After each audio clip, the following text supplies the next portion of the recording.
De manera que no quisiera yo ir tan atrás a establecer definiciones respecto de lo que implica, lo que es o lo que no es la identidad cultural, porque creo que ese ha sido un tema bastante discutido en el país y en todo caso se puede acudir a diferentes documentos que dan cuenta de ese debate que se ha vivido en nuestro caso. Más bien me gustaría ir colocando, como he dicho al inicio, algunos de los debates que actualmente se están dando. Aún esto es un tema bastante abarcador, así que no voy a hablar de todos los debates y voy a intentar enfocarme en algunos de ellos que me parece que, sobre todo en las últimas 2 décadas, posiblemente en lo que va de este siglo, han ido cobrando mayor relevancia, pero no descarto, por supuesto, que haya otros casos, otros elementos de análisis que podrían también sumarse. En todo caso, esta es una conferencia con un tiempo limitado y no pretendería abarcar todo de todo, así que he intentado más bien hacer una selección de elementos que nos permitan hacer un análisis de qué es lo que se está discutiendo en nuestro caso en Guatemala, pero también en los entornos con los cuales el país mantiene alguna conexión. Entonces, no diría que voy a hablar de lo que pasa en todo el mundo, pero sí de lo que sucede en algunos entornos que están vinculados de una u otra forma con la realidad guatemalteca. Bueno, y en ese orden conviene hacer un par de consideraciones iniciales con relación a lo que el debate de la educación, de la identidad cultural ha realizado y representado en el país y en otros contextos. Si pudiéramos avanzar, Pedro Pablo, si fuera tan gentil, a la tercera.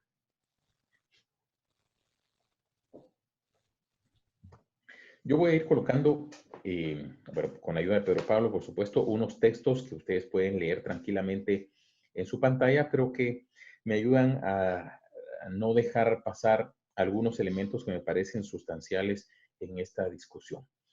Quizá lo primero que habría que discutir y poner sobre la mesa es que estas no son ciencias exactas, la identidad cultural o las identidades culturales, si queremos plantearlo en términos plurales, eh, pueden no ser necesariamente una, sino podrían ser diversas las identidades culturales que una persona pudiera tener o que incluso un conglomerado humano pudiera tener. En primer lugar, hay que reconocer que como personas, en tanto que seres sociales, eh, pero también seres individuales, tenemos una identidad personal que puede estar formada de múltiples facetas. Es decir, una persona puede ser ciertamente eh, una perteneciente a una identidad cultural determinada, ser quiché, maya cachiquel, maya quechí, pero también podría ser garífuna xinca para nuestro caso, o mestizo o ladino para también el caso guatemalteco, pero igual podría tener, además de esas otras adscripciones que sean parte de su identidad. Por ejemplo, muchas personas en nuestro país son, por ejemplo, digamos, maya quichés, pero al mismo tiempo son también cristianos católicos, por colocar un ejemplo. Eso agrega un elemento a su identidad personal y en muchos casos a su identidad colectiva. Otros tantos pueden ser, digamos, en otro ejemplo, garífunas chincas, pero al mismo tiempo tener una identidad de feminista o reclamadora de los derechos de la mujer o de la equidad de género en términos generales, digamos que también suma otra identidad. Entonces las identidades no son ni únicas, ni son puras, ni están clarísimamente separadas una de otra. Toda persona es la suma de varias identidades. Una de esas identidades es la identidad étnica y también la identidad cultural. Esa es una. No siempre es la más poderosa, pero digamos que comúnmente esa podría ser una de las identidades principales en cualquier caso.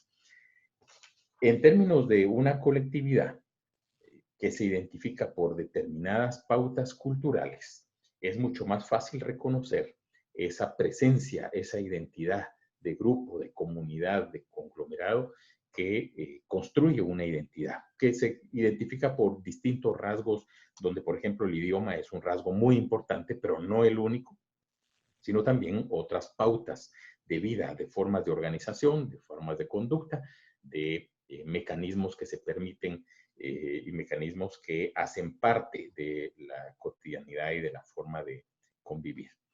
Y efectivamente, la identidad puede ser también, en tanto que fenómeno social, puede ser también un factor que genere conflictividad. Eso es un caso humano y como en cualquier otro grupo, también puede ser un factor. No es necesariamente ni lo es siempre, pero podría ser. En la siguiente, por favor, Pedro Pablo. Un elemento clave en el concepto de la identidad cultural es el de la tradición. La tradición es importante, desde luego, porque es la que permite ir construyendo identidad. Sin embargo, las tradiciones suelen también ser un factor de retención de los procesos de desarrollo y evolución de los conglomerados humanos. Es decir, la tradición es importante porque conforma identidad, pero también eventualmente la tradición puede ser una que provoque estancamiento, es decir, que retrase la evolución. Los procesos de desarrollo, digamos, en lenguaje más cotidiano para nuestros tiempos. En ese sentido, tienen ustedes en su pantalla el texto de Habermas, que lo que coloca es la importancia de ciertamente tener en cuenta que la tradición no es indiscutible, no hay ninguna tradición que sea indiscutible y no debería serlo, ninguna tradición que sea completamente estática e inamovible, pero que también la suerte de negar la importancia de las tradiciones también puede volverse una propia tradición, eso que él titula la tradición del progreso, que es ciertamente una herencia iluminista de la época, como su nombre lo dice, la iluminación, que cuestionaba que cualquier tradición era una señal de retardo, una señal negativa que limitaba la posibilidad de avance y de progreso. Entonces, Habermas lo que hace es colocar, bueno, ciertamente las tradiciones no pueden ser incuestionables, es decir, toda tradición podría arrastrar algunos antivalores, algunos prejuicios, etcétera. Toda tradición, no solo las nuestras, las de cualquier parte del mundo, la de cualquier grupo social, pero también es verdad que la crítica a ultranza de la tradición también se convierte en una suerte de tradición intelectual de descalificación. De tal manera que para el caso de las identidades, las tradiciones son indispensables, pero tampoco son ni deberían considerarse inamovibles. Avancemos, por favor, Pedro Pablo. Hay 4 debates que me parece que son en estos momentos los que podríamos poner sobre la mesa, que están en su pantalla ahora. Y no necesariamente colocados en el orden de importancia, sino simplemente colocados en términos de aquellos que han venido cobrando mayor relevancia en distintos escenarios, como dije al inicio. El primero de ellos tiene que ver con la relación entre las identidades culturales que ciertamente constituyen o han constituido una defensa ante la globalización que ha sido tan fuerte, tan marcada en los últimos 40 años, pero especialmente quizá en los últimos 30, y cómo esto ha ido transitando hacia distintas expresiones. Una de esas expresiones ha sido la generación de movimientos nacionalistas que tienen también un enfoque que merece la pena analizar. El segundo de estos debates que me parecen también importantes es el de la identidad cultural y sus respuestas ante el fenómeno migratorio. Como todos sabemos, la migración es un fenómeno histórico, natural de la humanidad, que acompaña a los seres humanos desde su origen, pero que particularmente en las décadas recientes ha representado un fenómeno muy importante, en particular en nuestra región, pero en realidad en muchas otras regiones del mundo.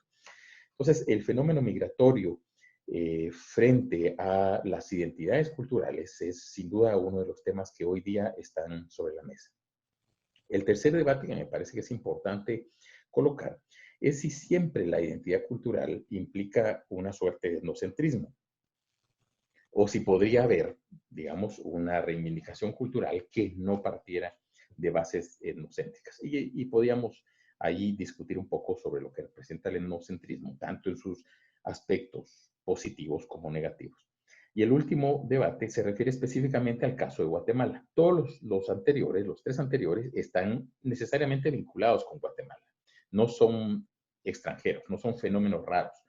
Son fenómenos que están en nuestra identidad y en nuestro país. Pero el cuarto debate que coloco es específicamente qué es lo que se está discutiendo sobre el tema de las identidades culturales en el país.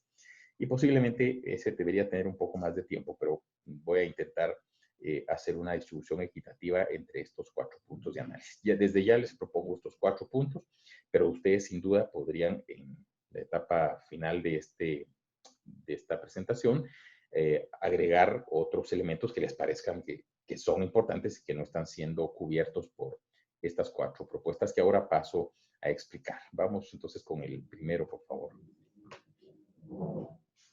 Bueno, el primero está formulado de esta manera: la identidad cultural como defensa ante la globalización avasallante o como un arma de los nacionalismos. Y aquí hay elementos que quiero poner sobre la mesa para sus consideraciones. Es importante decirles que en estos debates lo que yo voy a presentar no son mis creencias ni son mis conclusiones. Lo que voy a presentar son los elementos de discusión que existen, porque me parece que en estos temas es prácticamente imposible y no recomendable intentar hacer conclusiones tan rápidamente. En realidad, estos son temas de discusión, son temas para el análisis que nos permitan más adelante llegar a determinadas conclusiones, que siempre serán conclusiones parciales y expuestas a ser nuevamente debatidas. De manera que, por favor, no se entienda lo que voy a presentar como mis creencias o como lo que alguien más está diciendo. Entonces, sobre este tema, lo primero que hay que considerar es que efectivamente el fenómeno de la globalización, que ha afectado a todo el mundo y ha afectado no necesariamente en sentido negativo, afectado significa que ha producido un efecto, algunos positivos, otros negativos, eso depende desde dónde se analicen las cosas, pero la globalización ciertamente que cobró sobre todo vigencia desde los años 80 hasta el día de hoy, 40 años, digamos, y ha iniciado incluso antes que eso, pero los últimos 40 años han provocado que el mundo tenga un fenómeno que ha hecho que muchas de las particularidades se hayan perdido, se hayan escapado, estén desapareciendo o se estén minimizando, o que su importancia haya sido relativizada y discutida. La globalización, no cabe duda, ha representado unas ventajas enormes en determinados campos y hay otros que podrían decir también que ha representado ciertas amenazas e incluso ha provocado efectos negativos. Depende también cuál sea el ámbito que se analice. Pero para nuestros propósitos vamos a analizarlo desde el ámbito de cómo la globalización afecta la identidad cultural y particularmente cómo ha afectado lo que está sucediendo con nosotros en nuestro país. En tal caso, la globalización se puede decir que se entendió en primer momento como una posibilidad de avasallar las culturas y las identidades culturales. Ciertamente, en la medida que el mundo se vuelve un escenario más común, donde se comparten más pautas de vida, más pautas para hacer las cosas, para vivir, para resolver problemas, más pautas para comunicarse, digamos, por ejemplo, es verdad que esto reduce los espacios de las acciones o de las formas de vida particulares. Eso es bastante claro. Hoy todo el mundo utiliza, por ejemplo, el Facebook, casi todo el mundo, digamos, pero ustedes pueden irse a cualquier país del mundo y encontrar y seguir conectados con el Facebook y comunicarse con personas de su país como con personas que están del otro lado del globo terráqueo. Es decir, hay esos fenómenos. Entonces, el Facebook, que hace 30 años no sabíamos lo que era, hoy, por ejemplo, es una presencia cultural cotidiana. Los estudios indican, por ejemplo, que una persona puede pasar hasta 2 horas, 3 horas al día conectado al Facebook, y eso es nada más una suerte de estimación. Hay quienes pasan o pareciera pasar prácticamente todo el día puestos en el Facebook. Esto es un fenómeno de globalización. Pero en todo caso, en términos culturales también nos afecta ciertamente. Pero a lo que yo quiero llevar el debate hoy no es tanto al tema de los efectos de la globalización, sino a cómo las respuestas que se han venido generando han sido también ciertamente de reforzar los criterios de la identidad personal, de la identidad colectiva, como una respuesta inicialmente ante la globalización que amenazaba con desaparecer los idiomas, con desaparecer las culturas, con desaparecer las expresiones, las formas particulares, para convertirnos a todos en, digamos, consumidores, entre comillas, independientemente de dónde estuviéramos o qué quisiéramos hacer. Esa reacción de resguardar las identidades culturales, que por supuesto ha sido muy importante en muchos casos y que ha permitido esfuerzos de revalorización de los idiomas, esfuerzos por poner digamos, los idiomas nacionales, en nuestro caso, en circulación y darles uso y apoyar políticas en ese sentido. También es verdad que han venido produciendo en distintos lugares, y no hablo aquí de Guatemala, sino en distintos lugares, han venido produciendo un fenómeno de profundización de las identidades, y aunque las identidades culturales no son claramente, no son lo mismo que una identidad nacional, en muchos casos están alimentadas unas de otras. Es decir, concretamente el caso de las identidades culturales que se han convertido en base o en fundamento de movimientos nacionalistas o esfuerzos nacionalistas que, como medida de defensa, se han convertido también en formas de agresión hacia otras identidades culturales. Si pudiéramos pasar, Pedro Pablo, sería tan amable.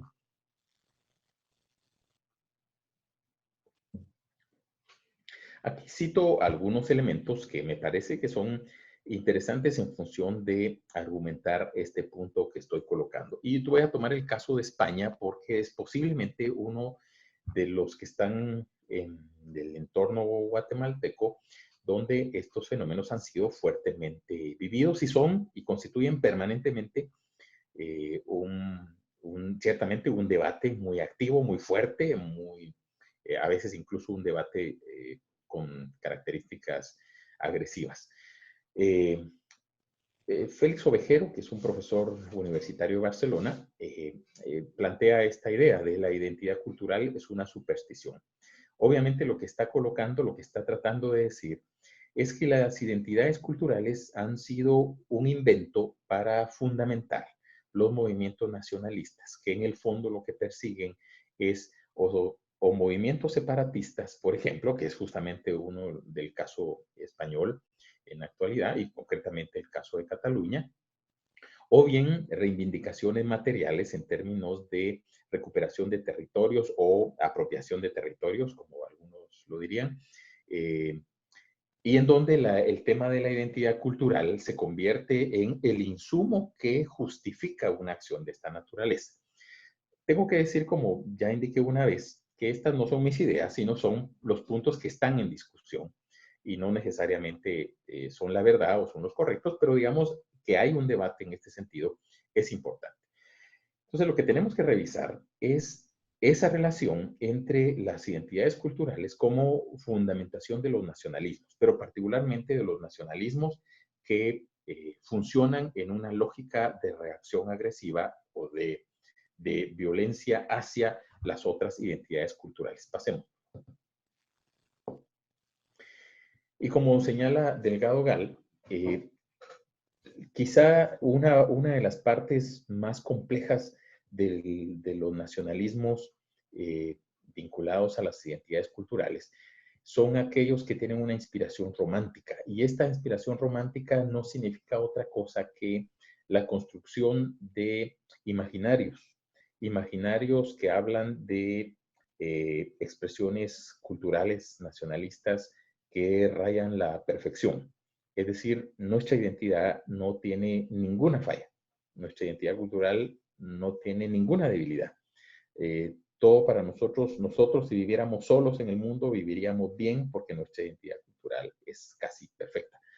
Nuestros problemas vienen de los otros, vienen de los de fuera, de los de otras identidades culturales que son las que nos nos amenazan y nos afectan. Avancemos. Esta expresión de los nacionalismos, pues sí, tienen en España, han tenido desde hace ya un ratito una emergencia muy fuerte, pero no son los únicos casos. Allí se están viviendo de una manera. También, por supuesto, podíamos ponernos del otro lado de la mesa y explicar la argumentación de por qué, por ejemplo, en el caso catalán, hay un movimiento independentista que tiene también, por supuesto, sus fundamentos bastante estructurados. Y aquí no voy a entrar en esos detalles, sería inacabable el escaso tiempo que tenemos para hablar de un solo caso. Solo estoy haciendo una colocación de elementos. Pero bajo esa misma lógica de los nacionalismos, podemos estudiar también las reacciones que han tenido países tradicionalmente receptores de población como los Estados Unidos y también cómo ha sido el caso, está siendo el caso en Europa, particularmente de Alemania. Ahí tenemos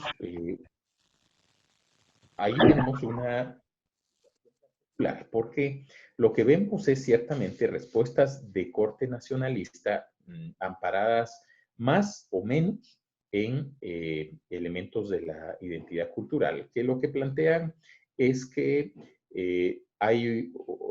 permitir que otras culturas vengan y se instalen aquí representa un riesgo, representa una amenaza concretamente, y entonces lo mejor es hacer que no vengan, impedir que vengan. Y si vienen, hacer lo posible por expulsarlos, que es básicamente el asidero que está conduciendo desde hace muchos años la política antimigrante de los Estados Unidos. Pero hay un caso muy particular en Alemania con el crecimiento que ha tenido y la aceptación que ha tenido el partido AfD, que es el partido de neonazi, que pues claramente está llevando un planteamiento otra vez de los riesgos de aceptar otras culturas dentro de su territorio, que si bien no es un partido mayoritario, que si bien no es un partido que haya hecho gobierno en estos años, es un partido nuevo en realidad, sí es verdad que ha venido creciendo y que está teniendo una cada vez mayor aceptación en el votante alemán. Y ahí hay un caso también que, por supuesto, como todos los que he mencionado, es un caso que ameritaría un estudio particularizado, que es el caso de los judíos expulsados de San Juan de la Laguna en 2014, que también tiene su historia y que también se pueden mirar y analizar a la luz de, bueno, aquí en realidad de lo que se trata es cuando es el nacionalismo se convierte en un elemento de agresión a los otros. Y eso genera la base de la xenofobia, que digamos tiene bastante historia en el mundo con resultados bastante lamentables.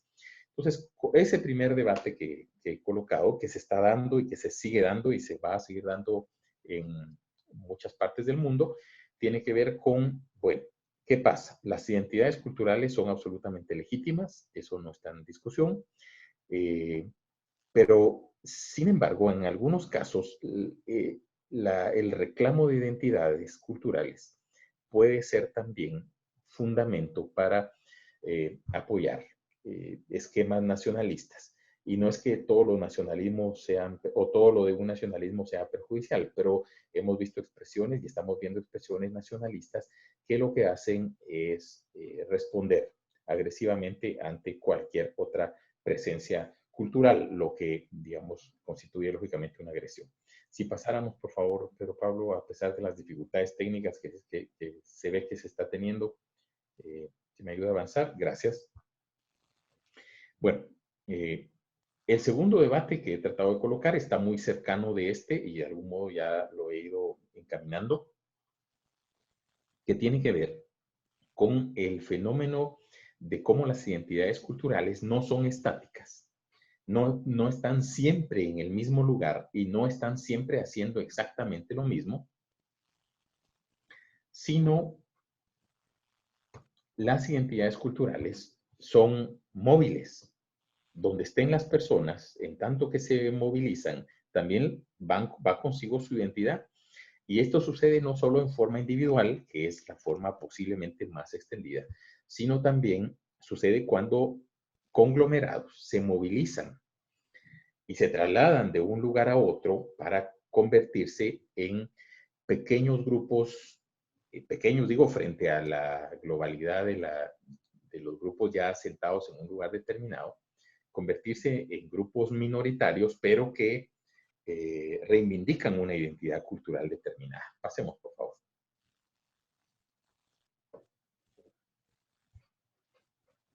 Gracias. Bueno, habría que partir de una premisa importante, que es que la migración siempre implica una alteración de la composición cultural, en cualquier caso. Esa es una condición inevitable. Y la migración, en tanto que fenómeno humano, es imposible de evitar. Es además reconocido como un derecho. La migración es un derecho humano que no debe prohibirse o que no debe afectarse en sí mismo el hecho de migrar. De tal manera que la migración implica siempre un fenómeno de combinación o de puesta en un mismo escenario de dos, tres o múltiples identidades culturales. Las comunidades receptoras tradicionalmente actúan en estas dos formas que ustedes pueden ver en pantalla. Digamos, se pueden encontrar muy diversas formas de reacción y cada una con sus particularidades, unas mejores, otras peores, indudablemente.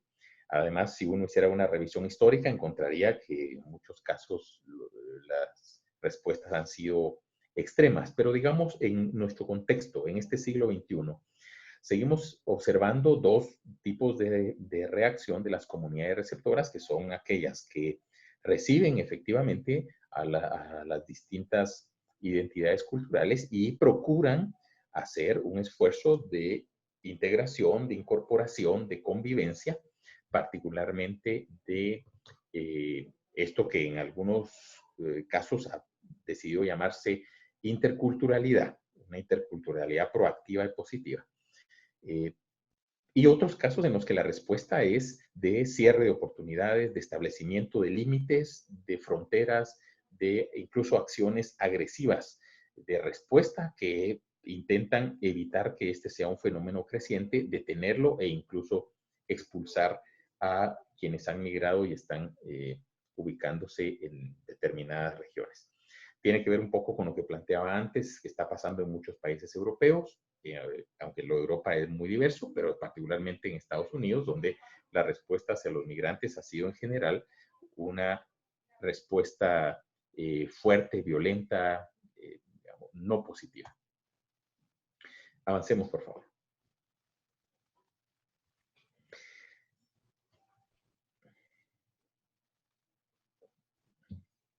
Si bien hemos dicho que las migraciones son siempre un fenómeno que implica la modificación, el movimiento cultural, representa entonces el asunto de la oportunidad para observar las identidades en mutación, que es como se les conoce en el mundo académico. Aquí, por ejemplo, Torrijos coloca este concepto, ¿verdad? La migración es un magnífico escenario para observar las identidades en mutación. Efectivamente, porque la persona o las personas que migran llevan consigo su identidad y aunque hacen esfuerzos para adaptarse a, que es lo más probable que suceda, hacen esfuerzos para adaptarse a la cultura que lo recibe, también hacen esfuerzos para conservar su propia identidad. De tal manera que en estas mismas personas se provoca una combinación de por lo menos dos culturas, pero también al mismo tiempo ellos provocan ese mismo efecto en la comunidad que lo recibe. Aún sea que lo reciba de forma agresiva, de cualquier manera, comienza a darse una combinación de elementos culturales. Esto no debería ser extraño. La humanidad se ha hecho de esa manera. Es decir, la humanidad no se puede pensar sin migración. La migración ha sido un fenómeno constante, permanente. Lo que sucede es que ha cobrado una relevancia en los últimos años a raíz especialmente de las respuestas agresivas que se han encontrado y los efectos que claramente también cuando la migración es tan masiva, es lógico que también provoquen un efecto y no siempre efectos positivos en la comunidad receptora o por lo menos a los ojos de la comunidad receptora, no siempre los efectos de la llegada de la migración son los positivos. Avancemos, por favor. La migración supone un efecto de adaptación, como comenté anteriormente, y se ha encontrado que las comunidades que migran buscan efectivamente hacer eso, ya sea que migren en colectivo o que migren individualmente, buscan hacer comunidad, formar un conglomerado y preservar sus propias expresiones culturales. También puede ser que eso no suceda siempre, pero en general es la pauta. Y uno de los elementos que más se conservan y en los que más fácilmente se ve y se refleja la identidad es la conservación y el uso del idioma, que es uno de los elementos sustantivos. Entonces, a ver, este debate tiene que ver con la identidad cultural o las identidades culturales, cómo están reaccionando frente al fenómeno migratorio, que no es un fenómeno nuevo, pero sí es un fenómeno creciente y un fenómeno que no está por detenerse, sino que un fenómeno que continuará.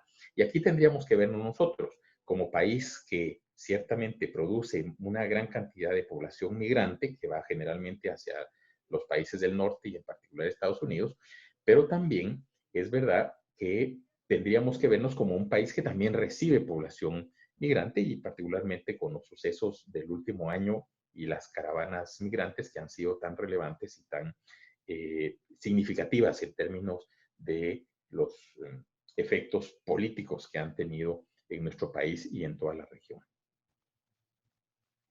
Pasemos, por favor. El tercer debate que está sobre la mesa hoy día es el de si la identidad cultural necesariamente implica una suerte de etnocentrismo. Es decir, para tener una identidad cultural, para proteger mi identidad cultural, tengo que ser un poco etnocéntrico y ese etnocentrismo tendría siempre efectos positivos o siempre efectos negativos o tendría ambas cosas. Bueno, pasemos por favor, Pedro Pablo.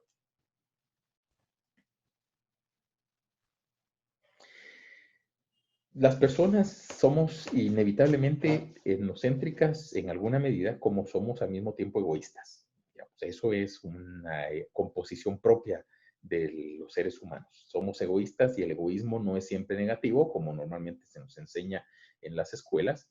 El egoísmo es importante, tiene una cuota que es importante para el valor propio, el amor propio, el apreciarnos y apreciar nuestras formas de ser, de ver y entender, que es importante, pero también cuando alcanza o supera una medida determinada, se convierte en contraproducente porque comienza a provocar manifestaciones agresivas hacia los demás. El etnocentrismo funciona básicamente con la misma lógica, aunque es un fenómeno mucho más complejo, en tanto que ya no es un fenómeno individual, sino un fenómeno colectivo, y a veces un fenómeno de grandes colectivos. Entonces, efectivamente, somos en alguna medida etnocéntricos porque miramos el mundo desde los ojos de nuestra cultura. Es imposible que lo miremos desde otra cultura. Obviamente aprendemos a medir el mundo, a conocer el mundo, a valorar el mundo, a calificar el mundo a partir de nuestros principios. Este es un fenómeno que no encontramos bien, no descubrimos bien hasta que tenemos la oportunidad de convivir con otras culturas, pero convivir no en la distancia, sino convivir en lo cercano. Es decir, por ejemplo, una persona, un adolescente que consigue una beca de estudios y esto le implica salir de su comunidad, por ejemplo, para venir a la ciudad a hacer un proceso académico, enfrenta un fenómeno de encuentro con otra cultura y eso inevitablemente le va a provocar una reacción etnocéntrica en el sentido que la forma en la que él califique ese nuevo mundo va a responder a los parámetros con los que creció, aprendió y entendió, aprendió a entender el mundo.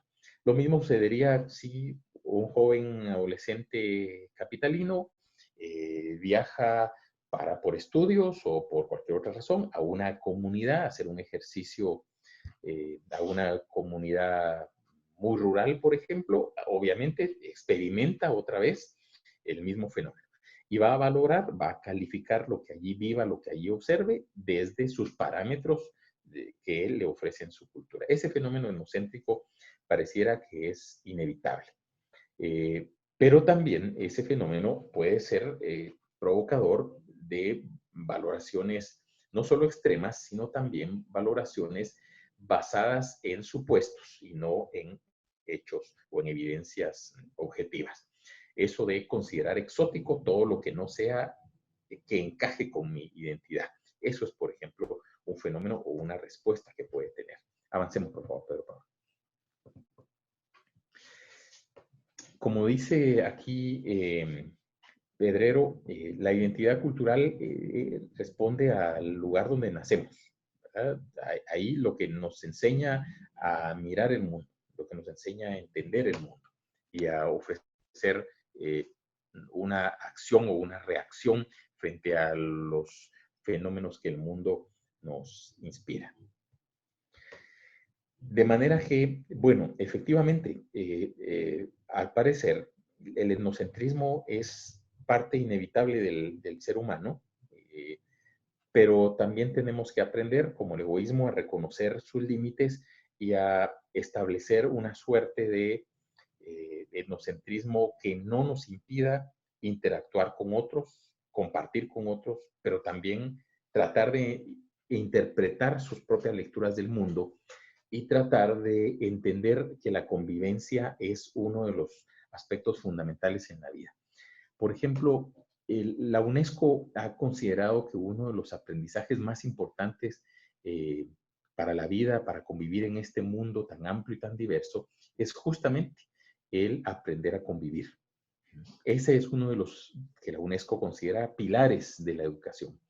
Y es muy importante porque efectivamente no solo implica aprender a convivir con los que están cerca mío y con mi familia, ya eso suele ser una cosa compleja, sino aprender a convivir con nosotros, sobre todo con los que son distintos, con los que tienen una lectura del mundo distinta, con los que actúan de una forma distinta o reaccionan o entienden y se comportan de una manera distinta, que siguen otras pautas culturales, que tienen prácticas que a mí me parece que son un poco extrañas, pero para ellos tienen un sentido particular. Entonces, el etnocentrismo es la discusión de los sentidos. ¿Cuáles son los sentidos que le damos a unas cosas? ¿Por qué en unas culturas, como el caso guatemalteco, digamos, la cultura ladina, voy a usar el concepto de ladino sabiendo que tampoco hay un consenso sobre si el concepto ladino es el correcto, es el que debiera usarse, y si es el equivalente al mestizo o no lo es. Eso es un debate en sí mismo, pero digamos voy a usar la categoría ladino, porque en las leyes del país se habla de ladino, porque en los acuerdos de paz se habla de ladino. Pero digamos, la cultura ladina del país que enseña, con base en la cultura occidental, que los seres se clasifican en vivos e inanimados, y pone del lado de los inanimados a una gran cantidad que, por ejemplo, en la cultura maya, tendrían que estar del lado de los seres vivos, ¿verdad? Porque en la cosmovisión maya se entiende como seres que tienen vida. Todo tiene vida, todo tiene un espíritu, etc. Por ejemplo, ahí hay dos visiones clarísimas. Entonces, bueno, tengo que tener una identidad cultural porque inevitablemente he nacido en algún lugar, he nacido en alguna cultura, pero mi cultura no debería implicar que yo descalificara absolutamente aquella interpretación que el otro está haciendo, ¿verdad? Pero sí reconociera la diferencia. Lo que yo aprendí es esto, lo que tu cultura dice es una cosa que no coincide, pero es una perspectiva del mundo también tan válida como la mía. Ese es el debate tercero. Y me gustaría introducir algunas palabras sobre lo que está pasando en el caso de Guatemala, más centradamente en nuestro territorio. Avancemos, por favor, Pedro Pablo. El cuarto debate, diría yo, que aquí en realidad sería el cuarto escenario donde hay muchos otros debates, que es el caso de la identidad cultural en Guatemala en el siglo XXI. Avancemos, por favor, hacia la número 20. Voy a hablar de Guatemala, pero para hablar de Guatemala es inevitable hablar del continente y de toda la región de América Latina y en muchos casos también del Caribe, porque somos países, pueblos que tienen muchos elementos en común, positivos, negativos y lo que queramos, pero que hay una historia que nos vincula, aunque también hay elementos que nos diferencian. Eh, una de las discusiones principales es esta que ustedes pueden ver en pantalla ahora, que sucede en América Latina, y ahorita voy para Guatemala. Que es decir, ¿qué somos en realidad? Y aquí la respuesta se plantea en términos de continente. ¿Qué somos? Y ese primer párrafo me parece que tiene una idea bastante fuerte que es justamente un tema de discusión. Es claro que en Sudamérica las cosas no se leen como en Centroamérica o en Mesoamérica, es bastante claro, pero sigue habiendo alguna proximidad. Y en este caso, lo que coloca este debate es, somos un continente de pueblos originarios que subsisten y mantienen su esencia a pesar de los siglos de colonización, o somos un continente hispano que piensa y se comunica desde el cristianismo y desde el español, y que ha convertido a los pueblos originarios en meras etnias. ¿Qué somos? Es la pregunta. Y esa es una pregunta, lógicamente, muy fuerte, muy profunda, que no necesariamente tiene una respuesta, tiene múltiples respuestas y respuestas no fáciles, respuestas que suelen ser complejas.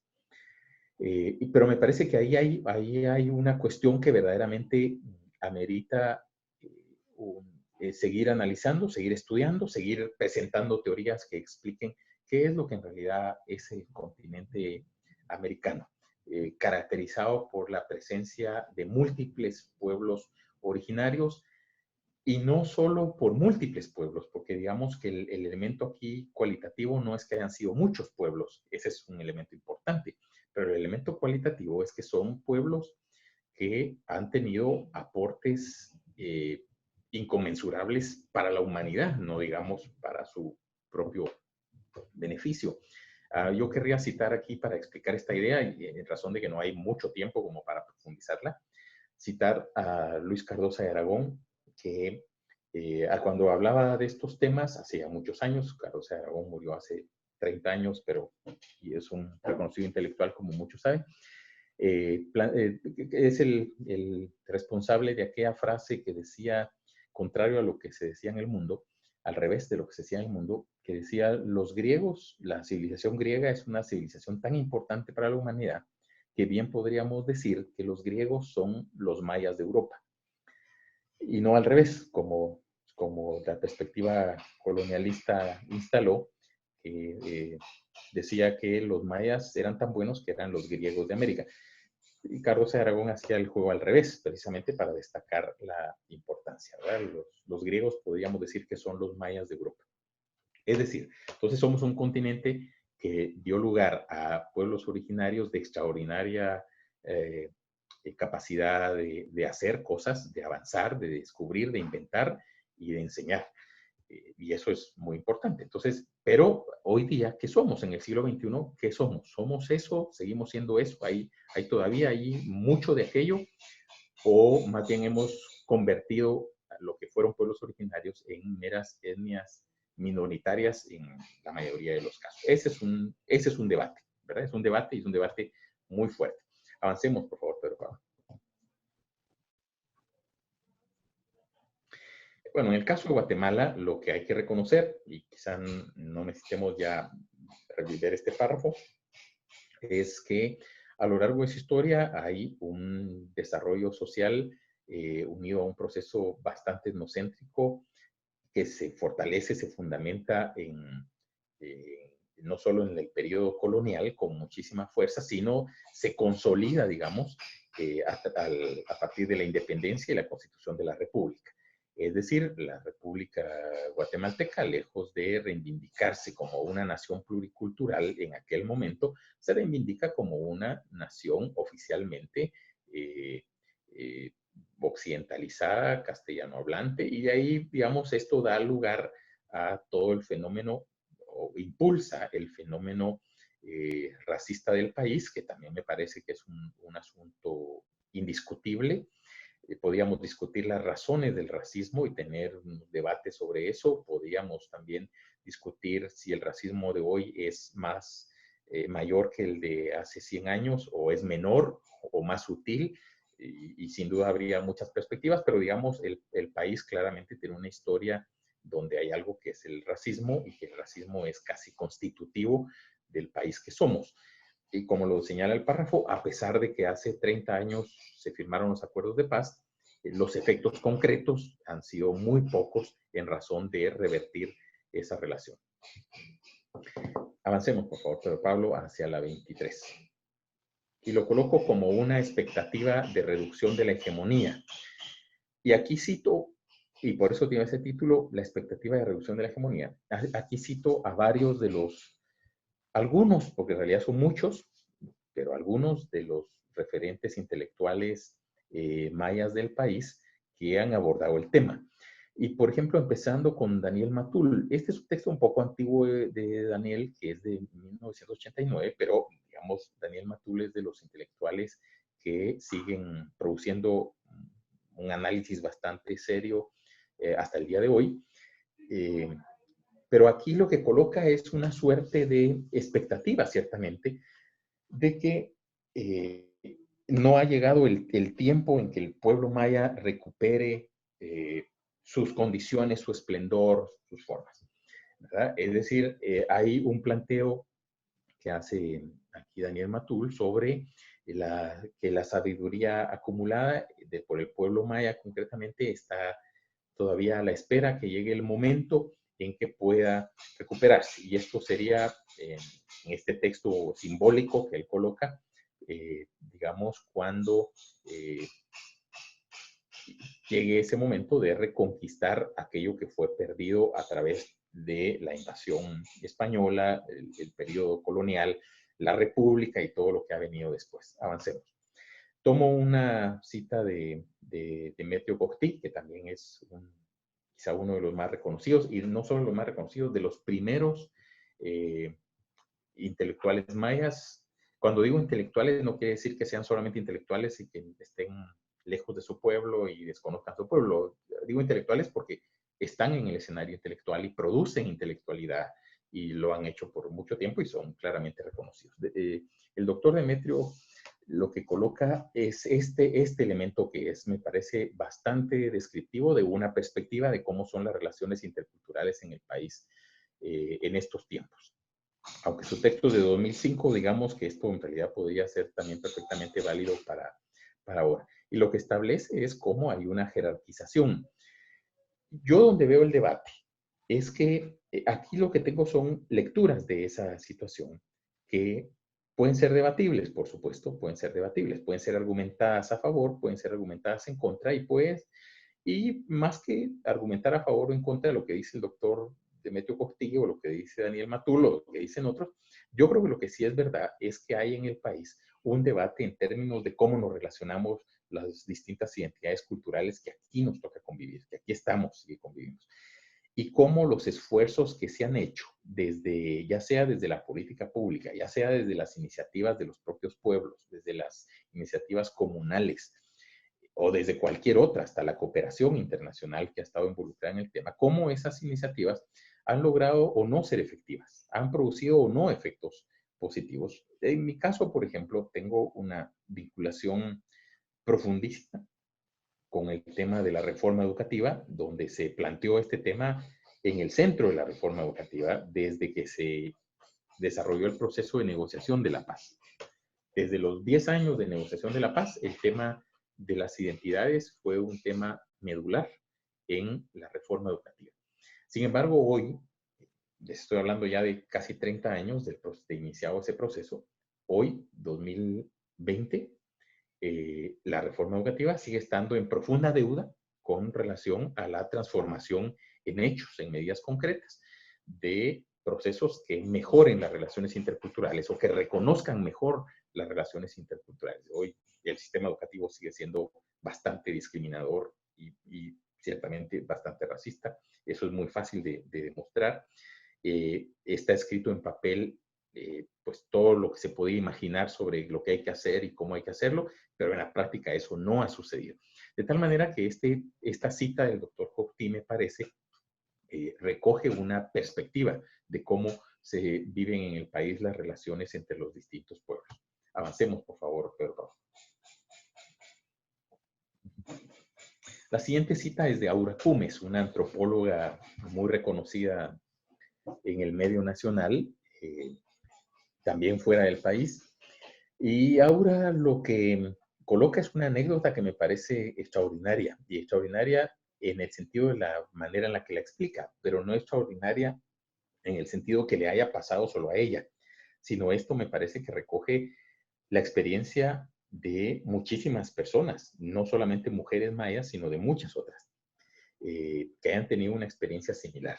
Creo que yo en mi trabajo, eh, desde los mismos 30 años vinculados a movimientos de pueblos indígenas, organizaciones, etcétera, más de una vez he conocido de estos casos y he escuchado testimonios en esta dirección. Es decir, por eso coloco el testimonio de Aura Cumes, porque me parece que no es un testimonio aislado, sino es un testimonio bastante frecuente también en términos de cómo vemos al otro. Ese es el asunto, cómo vemos al otro, cómo construimos relaciones interculturales.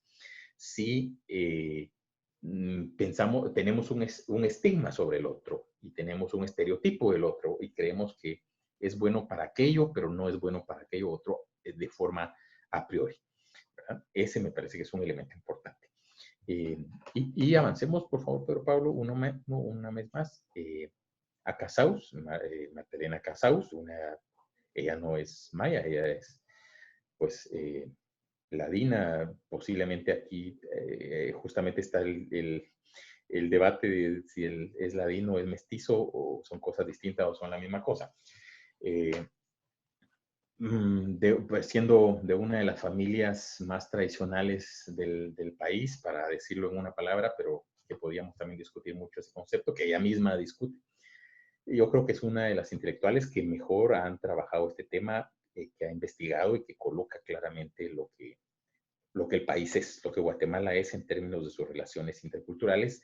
Y lo extraordinario con Magdalena Casaus es que ha documentado cada una de sus afirmaciones de una forma meticulosa, y digamos que más que valoraciones, creo que lo que ha logrado hacer es una acumulación de evidencias que muestran un poco lo que efectivamente somos y seguimos siendo.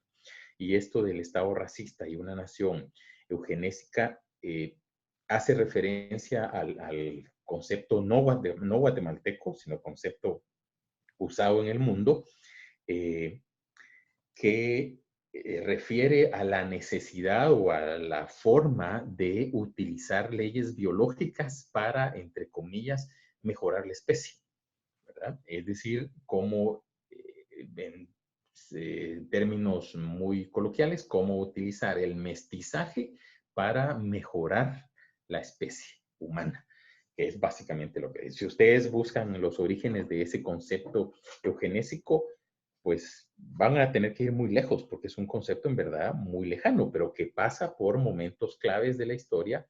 Incluso el propio experimento nazi tiene que ver, nazi provocador de la Segunda Guerra Mundial, etcétera, tiene que ver con estas interpretaciones de que hay unas razas superiores, otras claramente inferiores desde su propia lectura, y que, digamos, ellos estaban un poco más allá de eso, que el mestizaje no era el que resolvía esto, pero estaba esa idea de por medio, sino que lo único que resolvía no era el mestizaje, sino el acabar, digamos, ya segregar de una vez, separar y marcar una separación. En otros casos, para ponerlo en el contexto de la misma época en el país, digamos que incluso creo yo, y eso es también una subjetividad y abierta al debate, por supuesto, que incluso lo que históricamente consideramos nuestro mejor gobierno, nuestro mejor momento político en el país, que es la revolución del 44 y concretamente el periodo del 45 al 54 con Juan José Arévalo especialmente, aún en ese considerado mejor periodo político del país, el abordaje del tema de las relaciones interétnicas fue un abordaje muy rezagado, muy rezagado, basado en la superioridad del ladino y la inferioridad de todos los otros, especialmente de los pueblos indígenas, y la necesidad, ahí sí, del mestizaje para mejorar, provocar la transformación del indígena en ladino a través de la educación, a través del acceso a mecanismos productivos, etcétera. Es decir, aún ese que fue un periodo menos grotesco que otros que hemos tenido en el país, creo que no tuvo los alcances para hacer algo mejor que esto que muestra Marta Elena en su trabajo.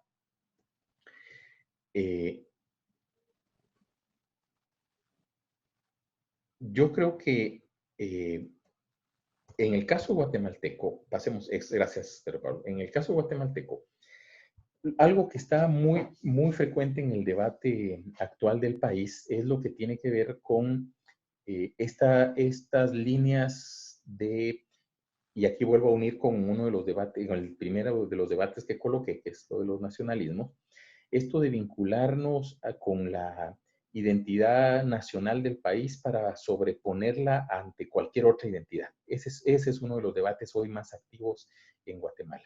Esta corriente de, bueno, Guatemala somos todos, y entonces eso es suficiente para que no discutamos. Eso es suficiente para que nos quedemos callados y quietos porque Guatemala somos todos, ¿verdad? Ese es un discurso que depende de cómo se analice, pues puede ser muy cierto, pero también puede ser muy falso. Es muy cierto porque si nacimos en Guatemala, somos guatemaltecos. Eso es una identidad legal formal. Eh, pero también es verdad que en este país habemos guatemaltecas y guatemaltecos diferentes por identidad cultural, diferentes por idioma, diferentes por condiciones en las que nacemos, diferentes por muchos sentidos, por la religión que practica o la espiritualidad que practica. Entonces, es verdad, Guatemala es una categoría, o guatemalteco es una categoría que nos unifica en algún sentido, pero también es verdad que si solo vemos esa categoría, lo que hacemos es invisibilizar todas las otras categorías o todas las otras identidades que también hacen parte nuestra. Y no hay derecho alguno para suponer que una identidad, como la identidad nacional o nacionalista, basta para negar todas las otras identidades, ¿verdad? Esto y por donde ustedes analicen cada uno de esos eslogan, que son más bien eso, que aparecen, y que yo he colocado 3 acá, pero podían ser muchos más que esos, hay infinidad. En realidad lo que ocultan son las particularidades. Entonces, sí nos hablan de unos rasgos comunes, pero también esconden otras particularidades. Y eso es un elemento muy, muy, muy fuerte en términos de un país que lo que está es, desde hace por lo menos décadas, luchando para que aquí todos seamos reconocidos con el mismo valor. Es decir, los 4 pueblos, en el caso de los 4 pueblos, digamos, del país, pero también los otros muchos pueblos que viven aquí, que no nacieron aquí, pero que han llegado aquí y aquí están, y que hacen una multiculturalidad todavía mucho más rica que el de los 4 pueblos, pues que todos seamos igualmente respetados, reconocidos y tengamos la posibilidad de vivir nuestra propia cultura y de convivir con las otras culturas. Ese me parece un debate que está hoy en la actualidad. Aquí lo estoy planteando en realidad con, digamos, con apenas los primeros elementos que están en la superficie. Estos temas podrían ponerse en una dimensión de análisis mucho más severa, mucho más fuerte y profunda. No he querido hacerlo así porque no tengo, en primer lugar, el conocimiento de quiénes son los que están acudiendo a este diálogo, a esta conferencia. Y luego, porque también es un primer contacto con un tiempo bastante corto para abordar un tema de esta naturaleza. Pero podría ponerlo en otros términos y con eso voy a terminar.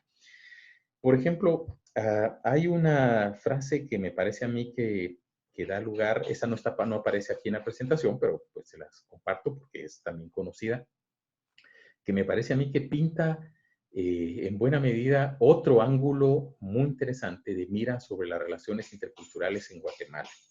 Y es una frase que es de Marco Augusto Quiroga, un desaparecido cuentista, pintor, dibujante, un artista político también muy interesante del país. Marco Augusto Quiroga hizo una afirmación que me parece de esas que ameritarían solo esa afirmación una conferencia entera. Y con ella voy a terminar. Dice Marco Augusto Quiroga respecto de, hablando de los huipiles. Algunos dicen que no habló de los huipiles, sino de los perrajes. Pero en todo caso, hablemos de los huipiles. Según Marco Augusto Quiroga, decía que el huipil es una prenda indígena que se ponen las mujeres ladinas para parecer gringas.